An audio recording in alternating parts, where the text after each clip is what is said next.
सज्जनों और देवियों, मुक्ति का आनंद। पूर्व प्रवक्ता ने कहा था कि ऐसा मरना हो फिर जन्मना न पड़े। जन्म करके क्या मिला है? सब देहधारी सोचे जब से वो जन्मे तब से क्या पाए।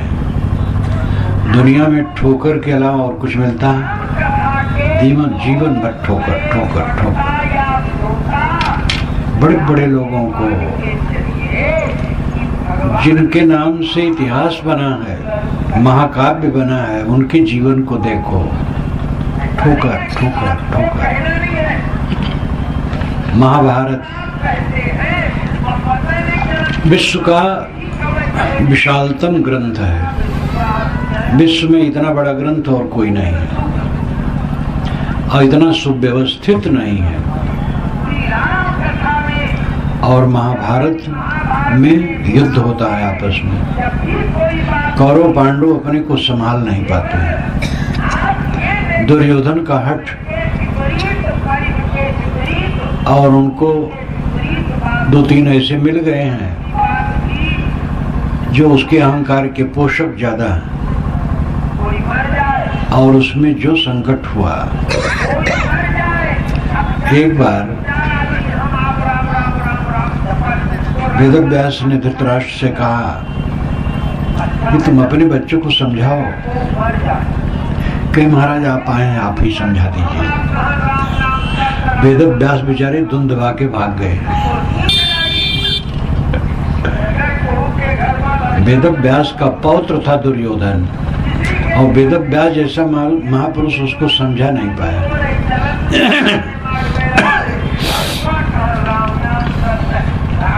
वेदव्यास रहे, युद्ध के बाद तक रहे, बहुत दिनों तक रहे, लेकिन युद्ध रोक न सके, दुर्योधन को समझा नहीं सके। धृतराष्ट्र तो उलट पड़ जाते थे, कभी समझाते थे, कभी उसी की मत में हो जाते थे। गांधारी ईमानदार थे, वो जब कहते थे डांट करके, लेकिन उसकी बात भी कहाँ चली। उसके सामने चुपचाप खड़ा रह जाता था, बस उत्तर नहीं देता था, लेकिन रहता था अपनी तरफ, जैसे उसका संस्कार था वैसे। श्री कृष्ण महाराज अपने बच्चों को नहीं समझा पाए कि शराब न पियो। कहे तो, लेकिन माने नहीं। ऑर्डर निकाले कि जो शराब बनाएगा और पिएगा मृत्युदंड। कागज में बना रहा, कुछ नहीं हुआ। और शराब पी के इतने उन्मादी हो गए कि आपस में कट के उन्हीं के सामने मर गए। कैसा है संसार? सुख से कैसे आप रह सकते हैं? अपने मन को मारकर, अपने को समेट कर, और कोई उपाय नहीं है। मुक्ति का आनंद है अपना मन सब तरफ से अनासक्त हो जाना। अनासक्ति ही मोक्ष है। मैं हूं और मेरे सामने दुनिया है। अध्ययन के केवल 2 विषय हैं, स्व और पर। स्व खुद है और पर प्रकृति की चीजें हैं। हमारी नजरों में जितना कुछ दिखाई देता है वो प्रकृति से निर्मित है। मोटे दृष्टि से कहें तो सब धूल माटी है। कल्पना कीजिए, विचार कीजिए, मेरी देह क्या है? धूल है। कपड़ा उस पर लिपटा है, धूल है। जिस मंच पर बैठे हूँ धूल है। चदोवा तना है, धूल है। सामने और जितना दिखाई देता सब धूल है। पुल दिखाई देता है, उस पर गाड़ियां चलती, वो भी धूल है। लेकिन कार्य रूप में उनमें विलक्षणता है और कार्य रूप में उनका महत्व अलग अलग है। कोयला भी मिट्टी है अंत में और हीरा भी अंत में मिट्टी है, लेकिन दोनों के मूल्य अलग है कार्य रूप में। जो मिट्टी हो जाएंगे तब बराबर हो जाएंगे। जो कुछ हमारे चारों तरफ फैला सब मिट्टी है, तो मिट्टी में क्या मोह? ये विलक्षण जो दिखाई देता है ये मोह बनाता है। वो क्या बनाएगा? हम अविवेक से बनाते हैं और इसी मोह में फंस करके हम बारंबार जन्मते हैं। यहाँ का संस्कार रहेगा तो लौट के आना पड़ेगा, दुनिया का रस लगेगा तो दुनिया में फिर आना पड़ेगा, फिर गर्म में लेटना और फिर 9 महीने उसी में पड़े रहना, फिर पैदा हो के करना और फिर जिंदगी भर का जो संकट है वो सामने। संकट गरीबों को केवल नहीं है, महलों में बड़ा बड़ा संकट है। संकट के रूप अलग अलग हैं, लेकिन सब संकट ग्रस्त हैं, सब पीड़ित हैं, सब पीड़ित हैं। मैंने आपसे एक दिन कहा था कि कौशल्या माता ने राम से कहा कि तुम्हारे पिता के राज्य में मुझे सुख नहीं मिला। सुनी थी तुम्हारा राज्य होगा, सुख मिल जाएगा और तुम 14 वर्ष के लिए वनवास जा रहे हो। बताओ, राम अपनी माता को सुख नहीं दे पाए, पिता को नहीं दे पाए। कैसा संसार है। जब हनुमान जी पहुंचते हैं सीता जी के पास तो सीता तो पहले घबराती, पता नहीं कैसा आ गया है। धीरे धीरे जब विश्वास हुआ तब उन्होंने कहा, धन्य खल महात्मानो मुनय सत्य सम्मता जितात्मानो महाभागा येषां नास्ता प्रिया प्रिय। वे धन्य हैं जिनको न प्रिय है न अप्रिय है, जिन्होंने इंद्रियों को जीत लिया, शोक मोह से परे हैं, वे धन्य हैं। वे सोचते हैं हम दुनियादारी हैं, इसीलिए किसी के वियोग में रो रही हैं, कष्ट हो रहा है। धन्य खलु महात्मानो, खलु निश्चय, संस्कृत में खलु का अर्थ है निश्चय।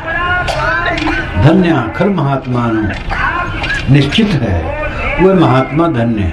मुनिया जो मननशील है, सत्य सम्मता है, सत्स्वरूप में स्थित है। जितात्मानो महाभागा, वे महाभाग इंद्रियों को जीत लिया।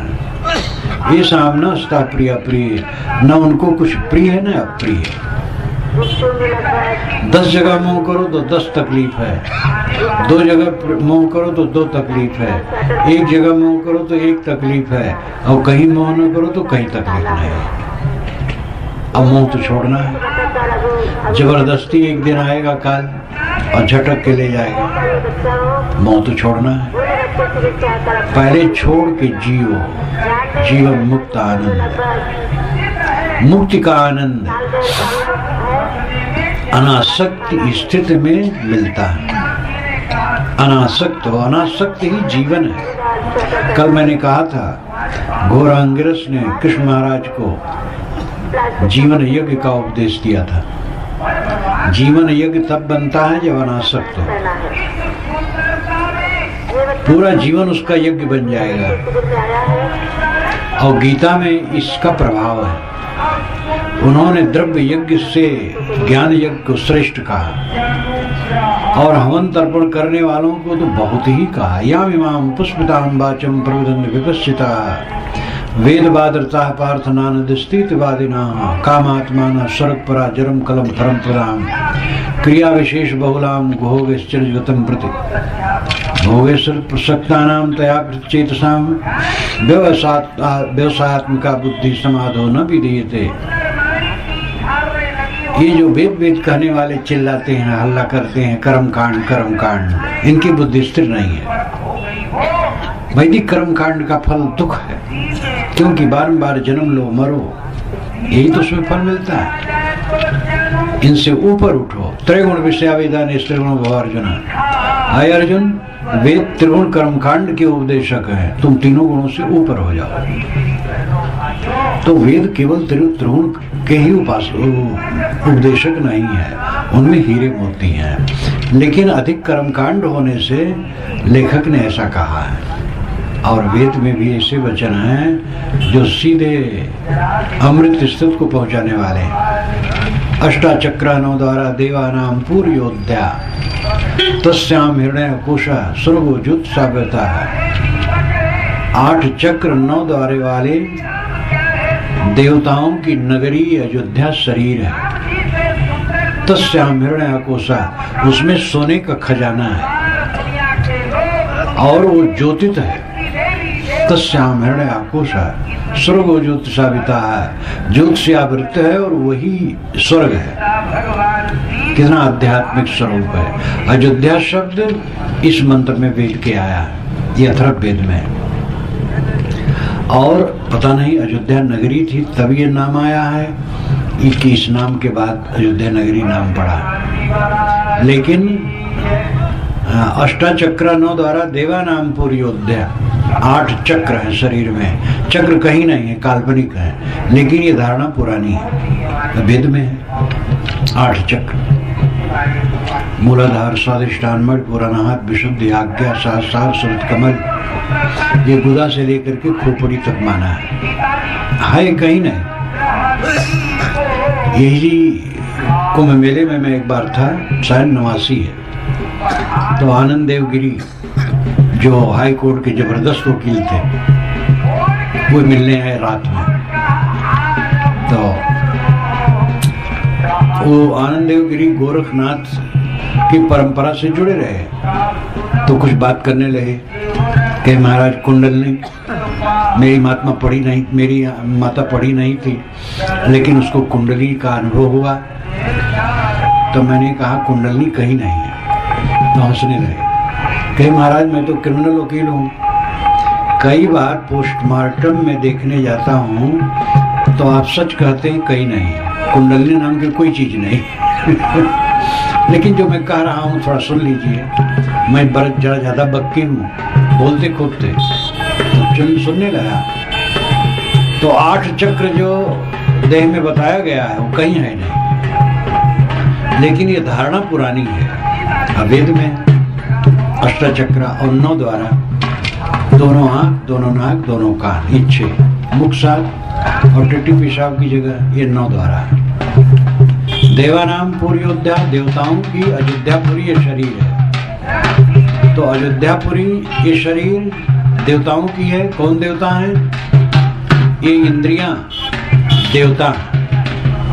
वैदिक परंपरा में इंद्रियों को देवता माना जाता है। इंद्रियों के अधिष्ठाता देवता होते हैं, जैसे आँख का सूरज, मन का चंद्रमा, तो इंद्रियों को देवता कहा जाता है। देवानामपुर अयोध्या, तस्याम हिरण्याकोशः, इसमें सोने का खजाना है। इस देह में, देह रूपी अयोध्या नगरी में सोने का खजाना है। वो सोने का खजाना क्या है? आत्मा। स्वर्ग ज्योत सावृता, वो ज्योत से आवृत है, ज्योत से जगमगा रहा है, और उसका अनुभव ही स्वर्ग है। स्वर्ग का अर्थ होता है अपने में लौट आना, स्वर्ग, अपने में लौट आना स्वर्ग है। तो वेद में ऐसे एक वचन नहीं, बहुत वचन है, लेकिन अधिकतम कर्म कांड के हैं, इसलिए गीता में झाड़ दिया गया है। यामिमाम पुष्पताम वाचम, ये तो पुष्पित वचन है। दिखाओ शोभायुक्त, ये हवन करो ये लाभ है, ये हवन करो ये लाभ है, कुछ नहीं। आत्मज्ञानी बनो, आत्मशोधन करो। सदगुरु कबीर कहते हैं, पानी में मीन पियासी मुझे सुन आवत आंसू। आत्मज्ञान बिना नर भटके, कोई मथुरा कोई काशी। जल बिच कमल, कमल बिच कलियां, ते पर भवर निवासी। सो मन बस त्रैलोक भयो, सब जति सती सन्यासी। जाको ध्यान धरे बुद्धि हरि हरि, मुनिजन 788। सो तेरे घटमाए विराजे, परम पुरुष अविनाशी। है हाजिर ते दूर बतावें, दूर की बात निराशी। कहत कबीर सुनो भाई साधो, बिन गुर भरम न जासे। हिंदी में साधारण शब्दों में वो कह देते हैं कि सारा वेद शास्त्र निचोड़ के आ जाता है। धोबिया जल बिच मरत पियासा, ये हम लोगों पर व्यंग है साहब का। हम जल के बीच खड़े हैं और प्यासे हैं। हम परमात्मा में हैं और परमात्मा के लिए प्यासे हैं। परमात्मा आत्मा में पर लगा देने से परमात्मा हो जाता है। जितने भी समस्त पद होते हैं उसका जो आखिर होता है वही असली होता है, बाकी विशेषण होता है। जैसे प्रेतात्मा, दुष्टात्मा, शुद्धात्मा, महात्मा, परमात्मा, ये सब समस्त पद हैं। दो पद, दो या दो से एक से अतिरिक्त पद मिलकर के समस्त पद बनते हैं। प्रेतात्मा वह आत्मा जो प्रेत हो गया है, प्रेत हो गया ना, चला गया है, शरीर छोड़ दिया। भूत प्रेत कुछ नहीं होते हैं, सब झूठ है। प्रेत आत्मा का अर्थ है गया हुआ आत्मा। दुष्ट आत्मा का अर्थ है खराब स्वभाव का मनुष्य। शुद्ध आत्मा का मतलब है पवित्र मनुष्य। महात्मा का अर्थ है जितेंद्री, महान आत्मा, जितेंद्री हो गया। लेकिन महात्मा होने पर भी अभी पूरा क्लेश से मुक्त नहीं हुआ है। जब क्लेश से मुक्त हो गया तब परमात्मा, परम आत्मा, उच्चतम आत्मा, आत्मा वही है, लेकिन वही प्रेत आत्मा, वही दुष्ट आत्मा, वही शुद्ध आत्मा, वही महात्मा, वही परमात्मा। आत्मा की मौलिकता में कोई फर्क नहीं है। आप परमात्मा में सब समय हैं और परमात्मा में होते हुए भी दुखी हैं। ये पानी में मीन प्यासी होने का अर्थ है। पानी में मछली वो प्यासी है, मछली प्यासी नहीं रहती। मछली इतनी बेवकूफ नहीं है, हम लोग बेवकूफ हैं कि परमात्मा में है और प्यासे हैं। आप परमात्मा हैं, आप ब्रह्म हैं, आप खुदा और गॉड हैं, आप अल्लाह हैं, अनलहक। यही तो मंसूर ने कहा, तो जाहिलों ने मार डाला। रूमी साहब ने भी यही कहा।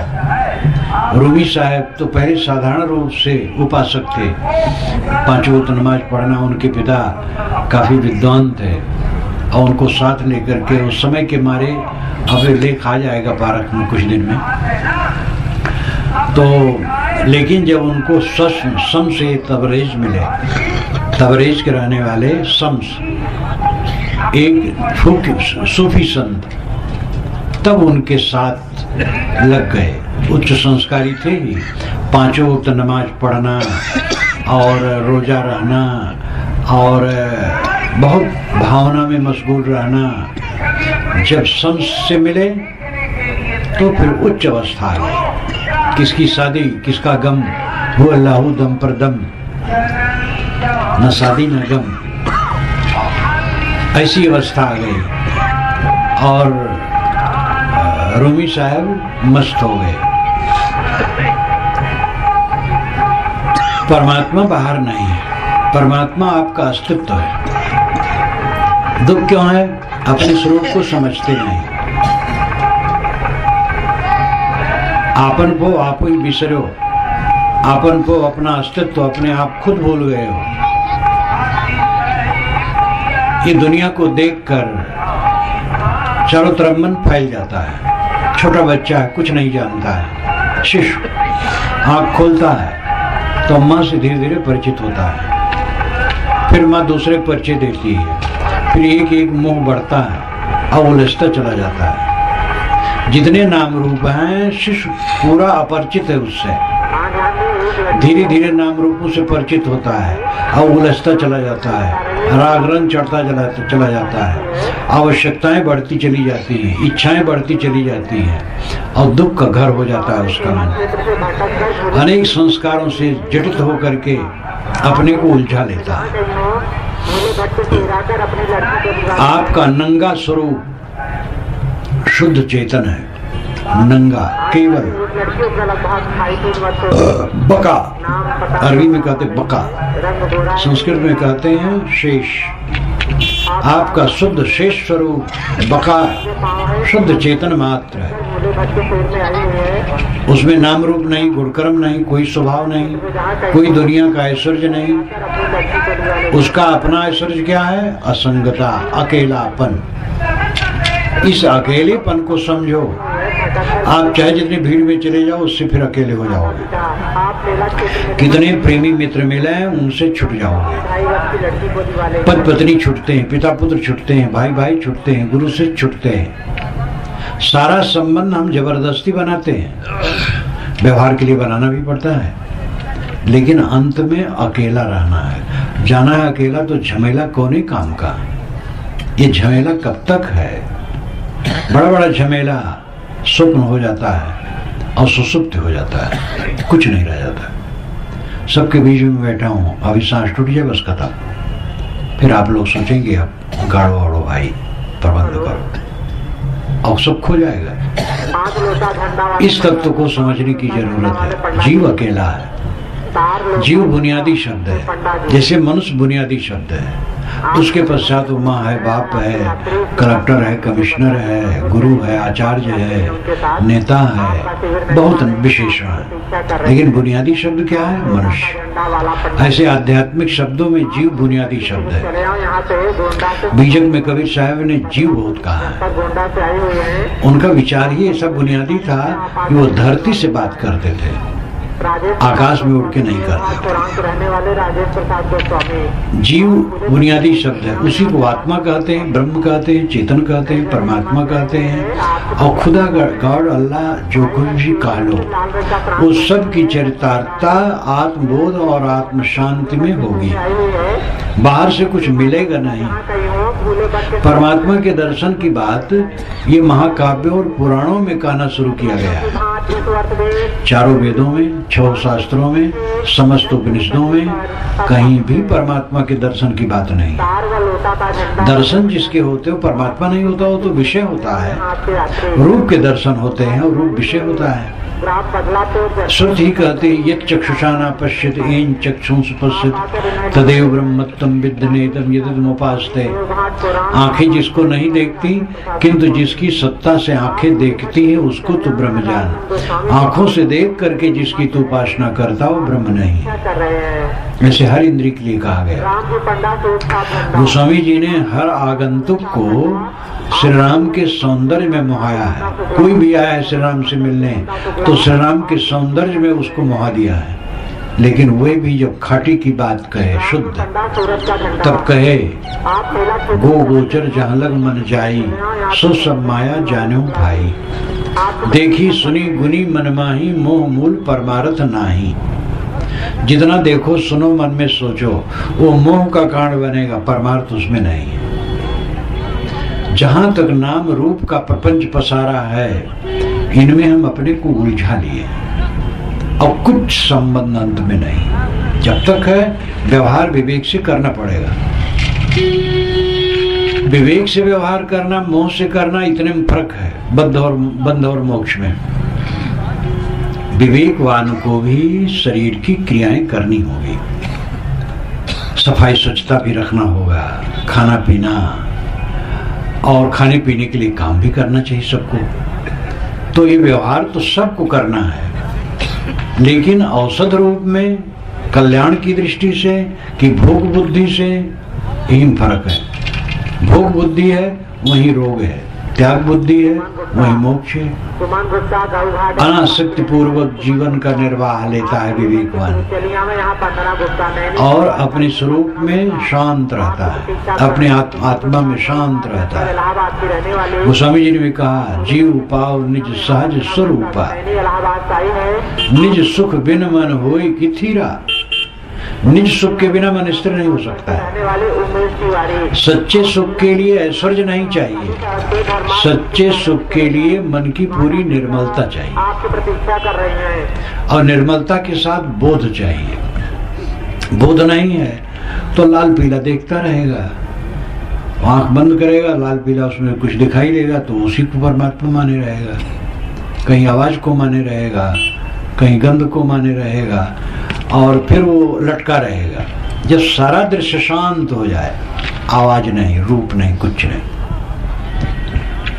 शुद्ध चैतन्य मात्र अवशेष बचा हुआ।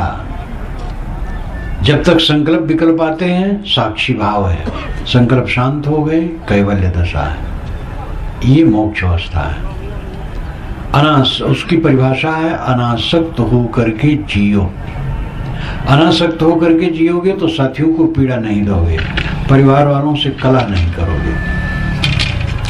ये समझ लो, बच्चे से, माता पिता से, पत्नी से, पति से, भाई से, सबसे असुविधा होना पक्का है। जैसा अपना मन चाहेगा पत्नी से भी नहीं होगा, पति से भी नहीं होगा, पिता पुत्र से भी नहीं होगा, भाई से भी नहीं होगा, पड़ोसी से नहीं होगा, किसी से नहीं होगा। उसमें सहने की जरूरत है। निष्काम रहो, कुछ न चाहो, बस सब आनंद है। साथी बराती जो सहयोग करते हैं उनका उपकार मानो, ना सहयोग करते हैं उनका उपकार मानो। सब समय अपने मन को मार करके रहो। निष्काम निर्माण, निष्काम निर्माण जो हो गया सदैव मुक्ति के आनंद में है। जीवन जितना बीते मुक्ति का आनंद बढ़ना चाहिए, और उल्टा होता है। बचपना में जो प्रसन्नता है जवानी में खो गई, जवानी की थोड़ी मोड़ी प्रसन्नता बची वो बुढ़ापा में खो गई। जर्जर हो करके तो केवल झनझनाना, कुड़ना अंदर अंदर, कष्टित रहना, हारे हुए जुआरी की तरह बैठे रहना, क्या जीवन है। जीवन जितना बीते आनंद से भरता चला जाए, और तब होगा जब अनासक्त हो, निष्काम हो। गीता में बारंबार क्या कहा गया है? कर्म करना बारंबार कहा गया, लेकिन अनासक्त होना कहा गया। कबीर साहब ने कहा कर्म करे और रहे अकर्मी ऐसी युक्ति बतावे, संतोष सो सदगुरु महि भावे, जो आवागमन मिटावे। डोलत डिगे न बोलत बिसरे, असुपदेश सुनावे। बिन भ्रम हट क्रिया से न्यारा, साथ समाधि लगावे। द्वार न रोके पौन न रोके, ना अनहद उलझावे। ये मन जहाँ जाए तहाँ निर्भय समता से ठहरावे। कर्म करे और है कर्मी ऐसी युक्ति बतावे। सदा आनंद फंद से न्यारा, भोग में योग सिखावे। तद धरती आकाश अधर में प्रेम मड़ैया छावे। ज्ञान सरोवर शून्य शिला पर, आसन अचल जमावे। कहें कबीर सो सदगुरु सांचा, घट में अलख लखावे। सब पदों का अर्थ करने का अवसर तो नहीं है। अंतिम है ज्ञान सरोवर शून्य शिला पर, आसन अचल जमावे। ज्ञान आपका स्वरूप ज्ञान वो सागर है, उसमें शून्य की शिला पर जमा लो आसन। शून्य की शिला क्या है? संकल्प शून्य हो जाओ, कुछ न सोचो। यहाँ मैं कहूँ ध्यान करो तो कोई राम का, कोई कृष्ण का, कोई कबीर का, कोई बुद्ध का, कोई किसी का, कोई ज्योति का, कोई नाद का ध्यान करेगा। मैं कहूँ कि आप लोग सोचना बंद कर दो, और सब सोचना बंद हो गया, तब क्या रहा? कुछ नहीं रहा, दृश्य ही समाप्त हो गया। जब दृश्य समाप्त हो गया, ये शून्य शिला है, इस पर आसन अचल जमा है। कहें कबीर सो सदगुरु सांचा, घट में अलख लखावे। साहब कहते वो सदगुरु सच्चा है जो घट में अलख को लखा दे। अलख है, उसको लखाना क्या है? समझाना। आत्मा अलख है, वो सबको लखता है, स्वयं देखने में नहीं आता है, सबको देखता है। लेकिन क्या अपने अस्तित्व का अभाव कभी किसी को होता है? क्या अपने पर विश्वास होता है? हम घोर अंधकार में कमरे में बैठे हैं, कोई पुकारा तो मैं नहीं कहता हूं जरा टार्च चला लूं, देख लूं मैं हूं कि नहीं। तुरंत कहता हाँ मैं आऊं। अपने आप के अनुभव में कोई संदेह ही नहीं, आप हैं, आपका अस्तित्व है। अब आपको तकलीफ हरदम होती है, मान मान कर, कहीं लड़के से दुखी, कहीं पत्नी से दुखी, कहीं पति से दुखी, कहीं भाई से दुखी, बस दुखी दुखी, हरदम फोड़ा, मन फोड़ा बना हुआ है। और ये सारा रोग आसक्ति के कारण है। हम भोग चाहते और स्वामित्व चाहते। साहब ने कहा है छाड़ो पत छाड़ो लबराई, स्वामित्व छोड़ दो और लबराई भोग छोड़ दो। भोग और प्रतिष्ठा ये दोनों हमें जलाते हैं। भोग की इच्छा नहीं है, प्रतिष्ठा की इच्छा नहीं, बस कोई क्लेश नहीं। निकट से निकट व्यक्ति हमें हमारा अपमान कर दिया, कोई दुख नहीं, हमारा कोई है ही नहीं है। सब मित्र हैं, सब अपने हैं और सब पराए हैं, कोई अपना नहीं। प्रेम की दृष्टि से सब अपने हैं, बोध की दृष्टि से कोई अपना नहीं है। ऐसे चित्त में राग द्वेष कुछ नहीं है। साथी है, प्यारा है, कटु कह दिया, उसका मन था, आ गया बेग कह दिया, फिर नहीं कहेगा, मीठा भी कहेगा। अच्छा बुरा सब संसार में चलता रहता है। अपने को केवल अच्छा में रखो, दूसरे को अच्छा में रखने का आपका अधिकार नहीं। पूरा पूर्व जो अपने को ठीक रखता है उसको कोई क्लेश नहीं। पैसा, धन, परिवार, शिष्य शाखा, मठ मंदिर, ऐश्वर्य से ये अवस्था मिलने वाली नहीं है। इसके लिए सच्चा सद्गुरु मिले वो हमें यथार्थ बोध दे और हम उसको समर्पित होकर के सीखें, समझें और साधना करें, तब वो दशा आने वाली है। और बहुत सहज है, पैसा कौड़ी कुछ जरूरत नहीं, कोई अमुक वर्ण और जात में जन्मने की जरूरत नहीं, और कोई धन दौलत की जरूरत नहीं, कोई ज्यादा विद्या की जरूरत नहीं, समझ ठीक हो बस। गुरु यथार्थ में बोध दिए और अपना समझा, अपने को समेटा। जो अपने को समेट लिया सदैव आनंद कंद है, और जो अपने को फैलाएगा, अहंकार बढ़ाएगा, अपने नाम रूप का महत्व समझेगा, वो सदैव क्लेश पाएगा। चाहे कितना बड़ा ज्ञानी हो, क्लेश छूटेगा नहीं। जीवन मुक्ति का आनंद सब समय लो, सब समय सदा आनंद फंद से न्यारा, भोग में योग सिखावे।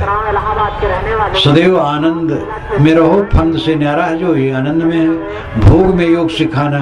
कुछ गृहस्थ मंद खाते, देखो कबीर साहब कहते भोग में योग सिखावे, भोग करा कर योग बन जाएगा, ये अर्थ नहीं है। भोग में योग सिखावे, हर आदमी भोगी है, उसको योग सिखावे। योगी को क्या योग सिखाओगे, तो योगी है ही है। योगी वह है जिसने वियोग कर दिया है। पुरुष प्रकृति वियोग योग तो ये राजा भोज ने कहा कि पुरुष और प्रकृति के वियोग को ही योग कहा गया है। आत्मा माया से बिछुड़ जाए, यही योग है। दुख संयोग वियोगम योग संगीतम, ये गीता में कहा गया। दुखों के संयोगों का वियोग कर देना योग है। तो जो योगी है, आत्मलीन है, उसको क्या योग सिखाना, भोग में योग सिखावे। सब जीव भोगी है। भोगी का मतलब है विषयों के प्रति चित्त का रागात्मक प्रवाह। जो हमारे चित्त में राग का प्रवाह विषयों की तरफ चलता, रूप देखकर मोह गए, स्वाद में आसक्त हो गए, गंध में आसक्त हो गए, स्पर्श में आसक्त हो गए, शब्द में आसक्त हो गए। पांचों विषयों में जो रागात्मक प्रवाह हमारा चलता है, यही भोग बुद्धि है। ऐसे को योग सिखावे, उनको बतावे कि विषयों से निवृत्त हो, चित्त को एकाग्र करो। जो व्यर्थ विषय है उनको एकदम छोड़ दो।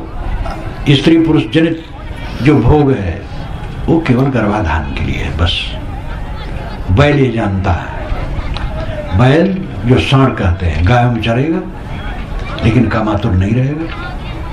कोई गाय जब गर्भाधान चाहेगी तो उनका अपना संकेत है, उसको गर्भाधान कर देगा, नहीं तो उन्हीं में चरेगा, कोई कामातुरता नहीं है।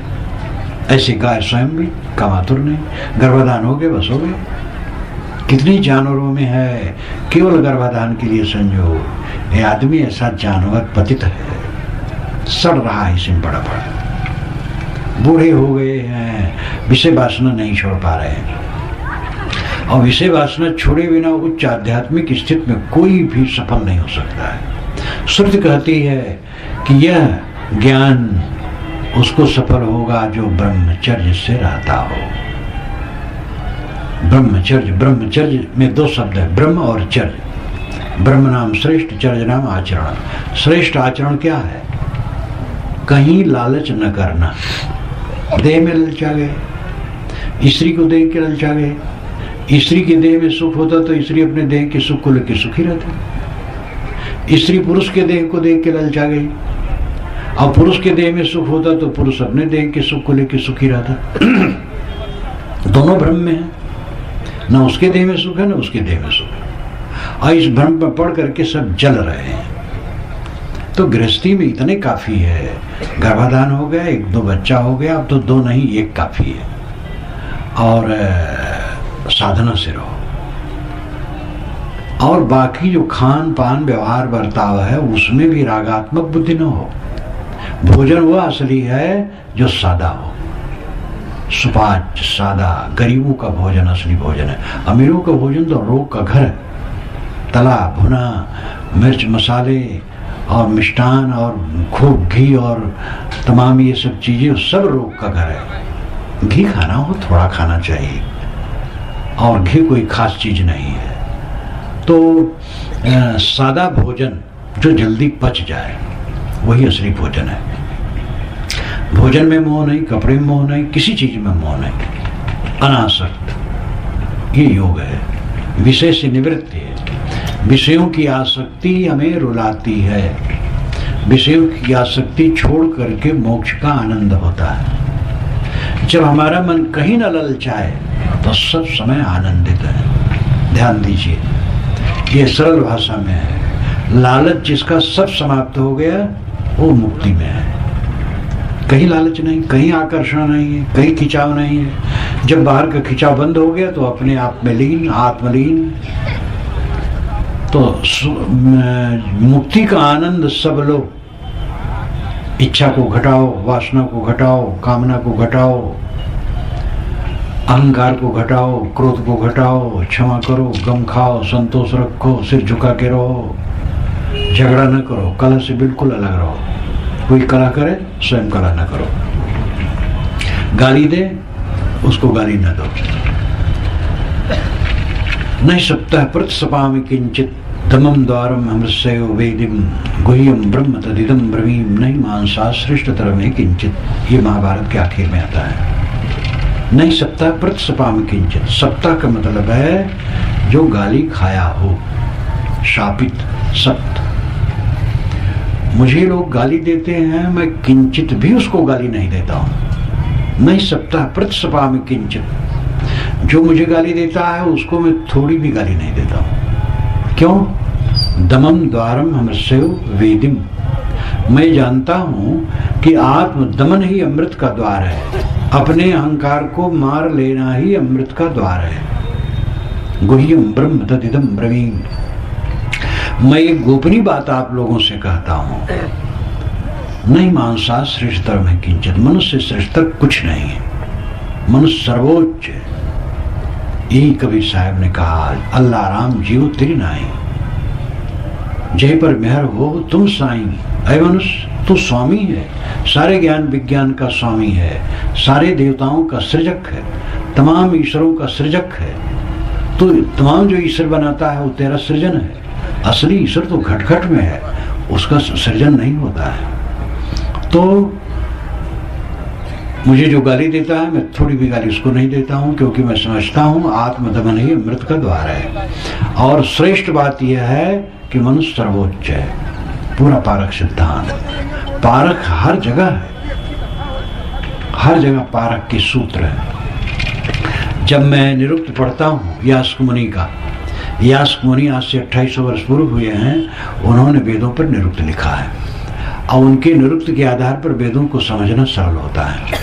निघंटु शब्दकोश है और कहीं कहीं तो एक वस्तु के 50 शब्द हैं और 2-3 की परिभाषा कर दी, बाकी छोड़ दिए हैं। तो यास्क मुनि का जो निरुक्त है वह बड़ा महत्वपूर्ण है वेदों को समझने के लिए। आज 80 वर्षों से तो मैकडॉनल्ड का वैदिक मैथोलॉजी वो और बहुत विस्तृत और बहुत बढ़िया, विदेश के विद्वान थे, वैदिक मैथोलॉजी लिखे, वैदिक इंडेक्स भी उन्होंने लिखा है। तो यास्क मुनि ने 22 सूत्रकारों का उदाहरण दिया है, जो निरुक्तकारों का उदाहरण दिया है, लेकिन उन 22 का निरुक्त नहीं मिलता है, केवल यास्क मुनि का मिलता है। तो एक उनका तरीका यह है कि ऋग्वेद का मंत्र उठाएंगे, उसका भाष्य करेंगे और बताएंगे अमुक निरुक्तकार का ये अर्थ है, अमुक निरुक्तकार का ये अर्थ है। नैयायिक लोग, ऐतिहासिक लोग ये अर्थ करते हैं, कर्मकांडी लोग ये अर्थ करते हैं, लेकिन आत्मवादी लोग ये अर्थ करते हैं। जहां उन्होंने आत्मवादी का अर्थ बताया है बिल्कुल हम लोगों जैसा है। तो ये आत्मज्ञान का प्रवाह सदा से बहता आया है, इस पर धूल जमती रही है, जंजाल जमता रहा है और इसको, उस धूल को हटाना पर है। सदगुरु कबीर ने यही काम किया है, उस धूल को हटाया और निर्भय होकर हटाया। और उनकी वाणी आप पढ़ें तो एकदम सीधा बोध होता है। तो मैंने कहा था कि मुक्ति का आनंद जीवन में लो, ये सबसे बड़ा आनंद है। मुक्ति का आनंद क्या है? कहीं लालच नहीं, कहीं खटक नहीं, शोक नहीं, मोह नहीं, भय नहीं।